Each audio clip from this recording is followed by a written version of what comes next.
Hi, I want to share with you today about a situation that started to arise 2 years ago. And this began in a system that I've been well used to. You see, since 2008, I was diagnosed with stage 4 cancer. And because of that, I was left with many health issues and spent a lot of time in and out of hospital. And 2 years ago, I had many issues that started to flare up. And I was in hospital quite a considerable amount of time. I knew at that stage that the system that I'd been in has been broken for many, many decades. But the system actually worked when you got into it, and I'm actual proof of that. But however, this was a change that turned completely upside down, and you could not be prepared for what I was about to witness. I'll share with you now 2 stories of 2 people that did not deserve what happened to them. The first is about a lovely lady named Liz. And this lady was in the same ward as me. And she seemed to be in her early 70s. She didn't have much function bodily. Her hands couldn't move and you'd have to ring the bell for her and things like that. She needed a lot of assistance. On this occasion, it was actually the meals were served. And when the meals were served, another patient rang the bell because she couldn't ring the bell herself and asked for help so she could have her meal. The assistant came in and said that she'd been in with her, that she was dealing with other patients she was feeding at that time. However, the time passed and she did not return. So when meals were over and when the staff came around to take up the plates and that, the girl seemed that her meal was not touched. She went out and she said it to the nurse's station was just across from the ward. And she said that this was the second occasion that Elizabeth had not had her food. The day previous, the same thing had happened. This girl was extremely distraught over that fact. I wasn't aware it was the second day either. And this really stunned me. However, nobody did come in to give her a meal after that, so she had to wait till meals went around at 5 o'clock to get fed. But it wasn't even that one incident that I noticed. There was other times when Elizabeth would be crying in pain because she couldn't move. If she was in a position, she was in that position for a considerable amount of time. And she'd ask somebody to ring the bell for her. And a nurse would come in and she'd state what was wrong with her. And the nurse said, "I'm actually busy at the moment, but I'll come back to you." Time would pass and yet again, no one came back. And she was left to cry and left for the other patients to continue to ring the bell. It eventually ended with this nurse assistant coming back in and saying that we will get to you when we can. We're busy with other patients at the moment. And that it took, I'd say, about an hour before in the time frame that she began asking for actual help to come and help her. On another occasion, she was in pain once again and she needed pain relief. And yet again, she was left waiting.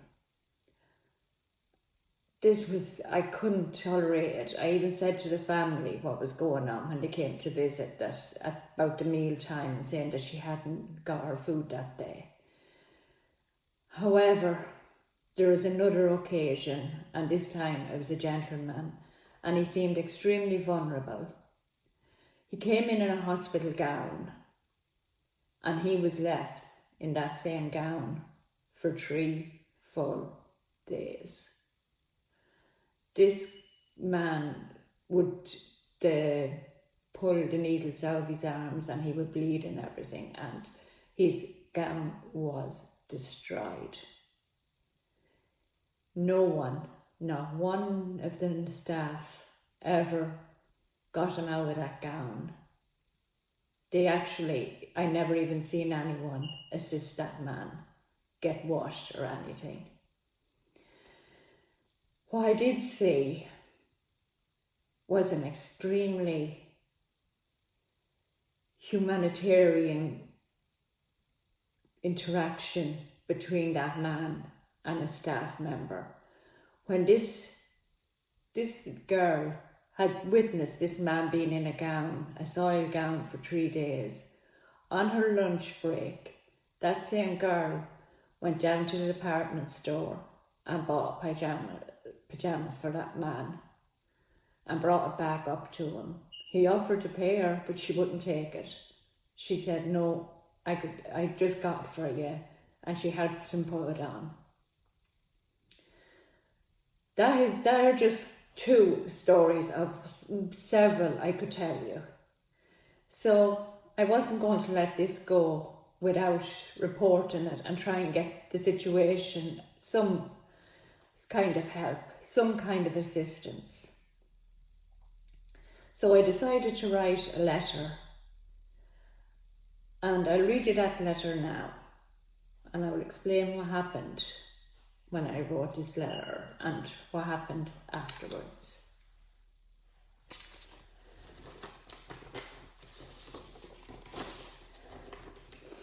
To whom it may concern, I am reaching out to you to share what I consider to be the inhumane treatment of patients, mostly elderly, in my local general hospital.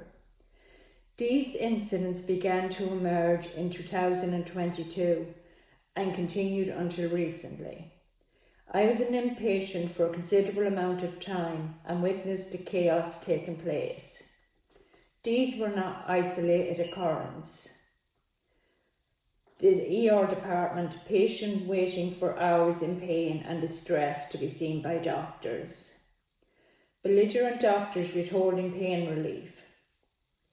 The inpatient department. Patients left to wait over an hour for assistance from a nurse, healthcare worker. Elderly going hungry. Elderly left in pain and distressed for hours. Chastised for ringing the bell or asking for help. Left in paper gown for days. Left and ignored when pain relief is requested. Mentally unwell patients being chaperoned by student nurses. Left upset and frustrated and become angry and in some cases violent, requesting security assistance from the security guards working at the hospital. The 6th of June 2008, I entered through the doors of this hospital. I was not far from death. However, within minutes of arrival, I was receiving the best of care. For 15 years, I have been accessing this hospital. However, changes began in 2022. It was then apparent staff were struggling under the immense pressure they were experiencing daily. Feeling let down and ignored by the HSE for years, many decided to leave and emigrate to countries that valued its frontline workers. And some decided to retire, exhausted and weary. This, however, set in motion more problems. To replace competent and caring staff, it is now proving to be one of its greater challenges. The effect that this is having on the remaining staff and patients is profound. The staff are suffering, the patients are suffering, and families are suffering.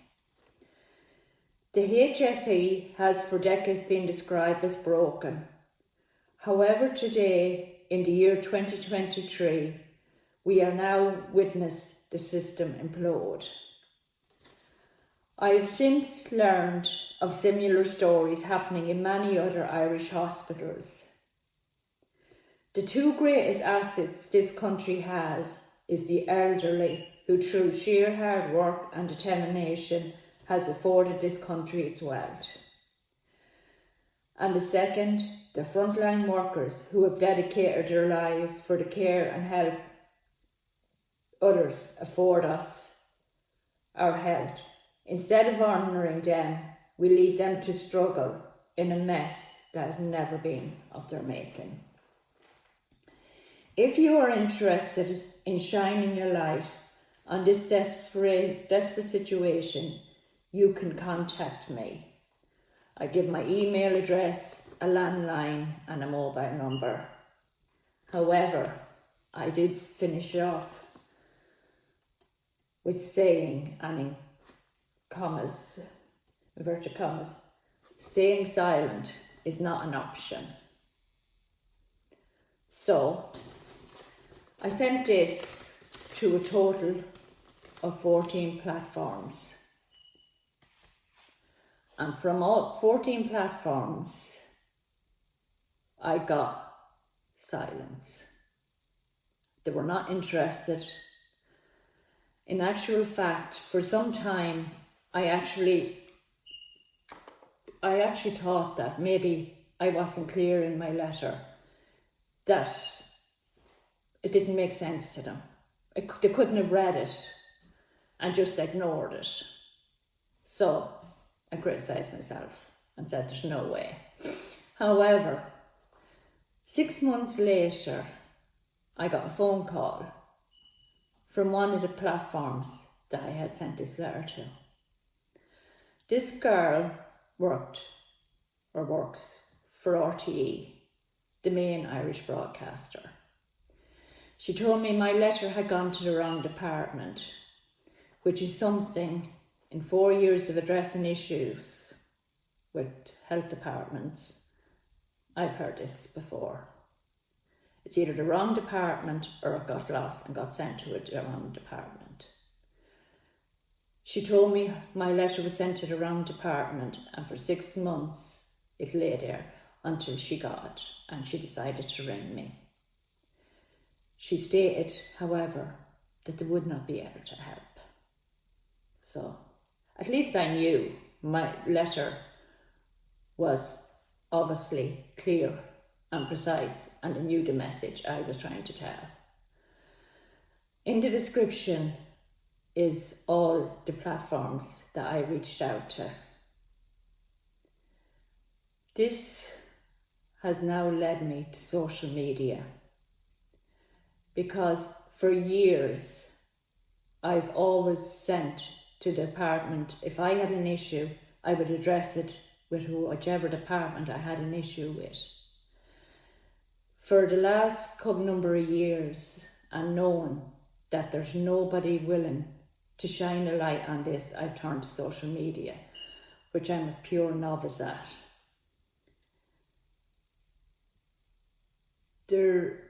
What is most upsetting is, in my lifetime, mainstream media is what I've used for information. However, they decided to turn their back on the people that need their help and not address these issues. I'm sending this message out today in the hope that somebody will shine a light on this and not just ignore it and turn their back on it. Thank you for listening to this message, and please share it with somebody that might be able to help. Thank you so much for your time, and take care.